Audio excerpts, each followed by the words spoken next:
23वां सर्ग। तदनंतर आम्रपाली के घर चले जाने पर मुनि आगमन का समाचार सुनकर लिच्छवियों ने वहां दर्शन हेतु पधारा। जाकर लिच्छवियों ने प्रणाम कर भूमि पर आसन ग्रहण किया, उनका राजा सिंहासन पर। तब महात्मा बुद्ध ने प्रसन्न हो जन्म, जरा, मृत्यु आदि महाव्याधि से मुक्ति पाने के लिए तत्वज्ञान रूप दिव्य औषधि प्रदान किया। लिच्छवियों ने प्रणाम कर घर ले जाने की उत्सुकता से निवेदन किया, लेकिन आम्रपाली को वचन दे चुका हूं, ऐसा कह मुनि ने आम्रपाली का आतिथ्य स्वीकार किया। वहां से चातुर्मास व्रत के बाद सर्वज्ञ मुनि पुनः वैशाली लौट आए और मरकट नामक सरोवर के तट पर बैठ गए। वहां वृक्ष मूल में बैठे मुनि को देखकर मार उनके पास आकर बोला, हे मुनि, नैरंजना के तट पर मैंने कहा था अब आपका कार्य समाप्त हो चुका है, निर्वाण में मन लगाइए। तब आपने कहा था जब तक पापियों का उद्धार न कर लूं तब तक नहीं, अब तो निर्वाण लें। तब मुनि ने कहा, आज से 3रे महीने में निर्वाण लूंगा, सोचो मत। मार वहां से चला गया। इसके बाद मुनि ने देह से वायु को खींचकर चित्त में लाकर चित्त को प्राण में समाधान करके प्राण को योग से जोड़ दिया। उस समय पहाड़ों सहित पृथ्वी हिल गई। तब मुनि ने ऐसा संक्षोभ देख कहा, अब मैं भयबंधन देने वाली आयु से निकल चुका हूं। 24वां सर्ग। आनंद उस भूकंप को देखकर कांप गया और सर्वज्ञ से कारण पूछा। तब महामुनि ने कहा, मेरा भूलोक का निवास समाप्त हो चुका है, भूकंप का यही कारण है। अब मेरी आयु मात्र 3 महीने शेष है। ऐसा सुनकर आनंद को मर्माघात जैसा शोक हुआ। तब बुद्ध ने कहा, मैं शरीर रखूं या त्यागूं, दोनों मेरे लिए समान है। बुद्ध धर्म मूर्ति होता है, मरते देह से तुम्हें क्या लाभ, ऐसा कहते हुए बहुविध उपदेश दिया।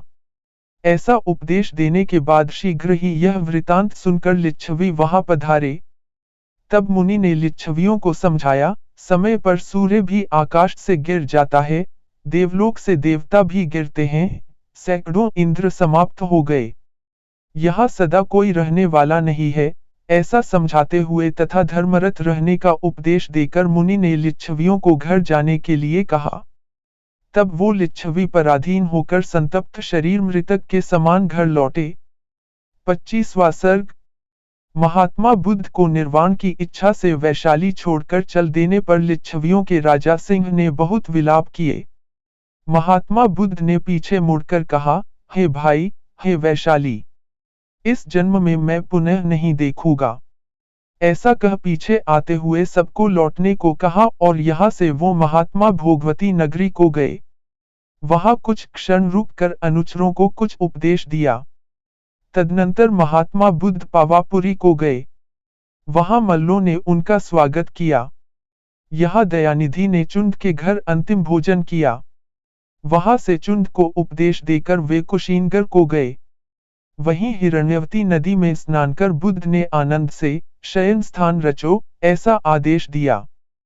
तब उस स्थान में निर्वाण मुद्रा में बैठकर नरश्रेष्ठ ने कहा, आनंद, अब मेरे अंतिम समय में दर्शन के लिए मेरे भक्त मल्लों को भी सूचना कर दो, जिससे वो बाद में पश्चाताप न करें। इस प्रकार मल्लों को बुलाकर महात्मा बुद्ध ने अपना अंतिम उपदेश दिया तथा आलस्य छोड़कर विनय युक्त धर्म का आचरण करने को कहा।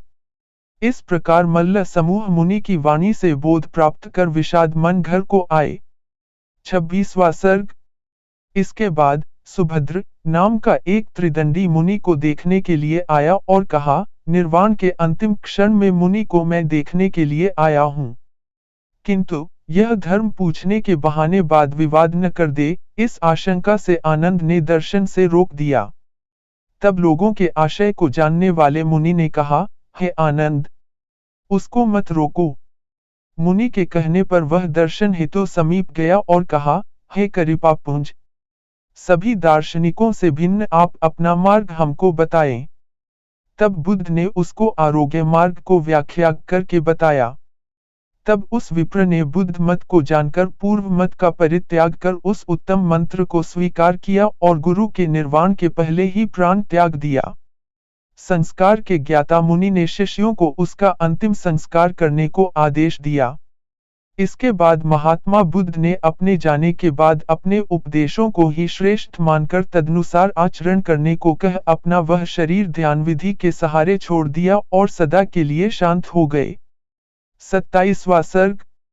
जब महात्मा बुद्ध सदा के लिए शांत हो गए तब मल्लों ने उनके पार्थिव शरीर को स्वर्णमयी शिविका में रखा और उस शिविका को कंधे पर रख नगरद्वार से निकलकर हिरण्यवती नदी के पार मुकुट चैत्य के नीचे सुंदर चिता रचा।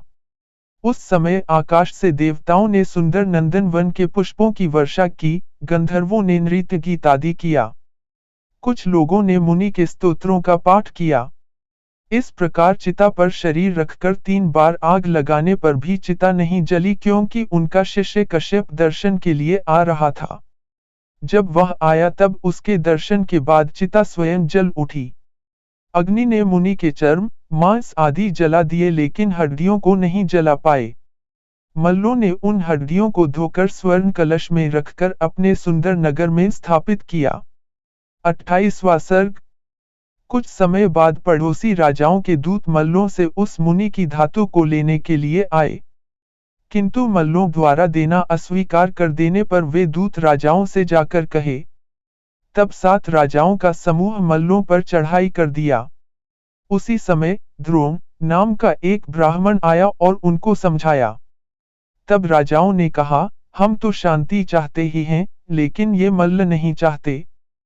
तब उस ब्राह्मण ने राजाओं से कहने के बाद मल्लों के पास जाकर उनको भी समझाया। मल्ल तैयार हो ये। मल्लों ने उस धातु का 8 भाग किया। 7 भाग 7 राजाओं को दिया तथा 1 भाग अपने ले लिया। राजाओं ने उस धातु से 7 स्तूप बनवाया।